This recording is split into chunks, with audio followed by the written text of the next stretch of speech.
두 개의 확연한 차이는 뭐냐면 미어 크리스천 그러니까 그 베이직 크리스천 사트 거는 굉장히 논리적이라는 거죠.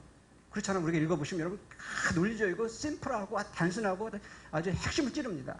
근데 문제는 루이스 거는 미어 크리스천리티의 순전한 기독교는 뭐가 차이점이 있냐면 그림이 있다는 거예요. 논리를 던지고 그 다음에 그림을 그려줍니다. 그렇죠? 네. 그래서 뉴맨도 그래서 윙드 크리처라고 해서 그래서 날개에 달린 그런 어떤 그 존재로 이렇게 그림을 그려주는 그 아주 탁월한 것이 있다고 얘기를 합니다. 그래서 포인트는 뭐냐면 그 맥그레스가 얘기했던 포인트는 뭐냐면 그래서 포스트모던 시대의 어떤 감성과 그 다음에 이미지의 중심의 어떤 그 대중, 특히 미국 대중들에게 굉장히 어필할 수 있었던 동기가 뭐냐? 바로 이러한 어떤 그런 글쓰기, 이미지 중심의 글쓰기라고 하는 것을 얘기했습니다. 그러나 저는 거기다가 이제 더해서 아까 말씀드린 것처럼 기본적으로 루이스가 다른 학자들이 얘기했던 어떤 청중 중심의 글쓰기, 그 다음에 어떻게 보면 교회 안의 스토리가 아니라 교회 밖의 스토리로 교회 안의 스토리를 얘기했던 어떻게 보면 굉장히 아까 얘기했던 그 낯설은 글쓰기. 사실 이 낯설은 글쓰기 어떤 전략이 굉장히 여러 가지로 있습니다. 제가 사실 스크루테이 편지를 할 때 그때 이제 쭉 써긴 했는데 어쨌든 그런 얘기를 해서 스타일리스틱한 면에서는 굉장히 포스트모던적인 요소가 있다라고 하는 것이지 그러나 루이스의 기본적인 생각은 굉장히 모더니스틱한 그렇죠? 굉장히 그리고 이성 중심 고전주의적인 생각을 갖고 있는 건 분명한 것입니다. 그러니까 교수님께서 지금 질문했던 포인트가 과연 내용과 스타일이 어느 정도 유기성이 있느냐 얘기할 때 어떤 면에서 유기성이 있지만 어떤 면에서는 약간의 그런 그 연속과 불연성이 있지 않느냐라고 해서 그래서 루이스가 내용적인 면에서도 포스트모더니스트하냐라고 할 때 그거는 꼭 아닌 것 같고 그럼에도 불구하고 현대 독자들에게 그런 모던적이고 이성중심적인 것을 굉장히 그림을 통해서 보여준 근데 사실 루이스가 모던과 포스트모던을 같이 이어가는 어떤 글쓰기예요. 그렇죠? 때로는 이성적인 접근도 하고 그렇죠? 미어크셔리스 보면 그 다음에 그럼에도 불구하고 그림도 동시에 그려주는 굉장히 탁월한 글쓰기를 보여주는 어떤 그런 독특한 글쓰기를 보여준다고 얘기할 수 있습니다. 답변이 되는지 모르겠지만 거기까지만 하고 우리 이제 마무리를 하겠습니다.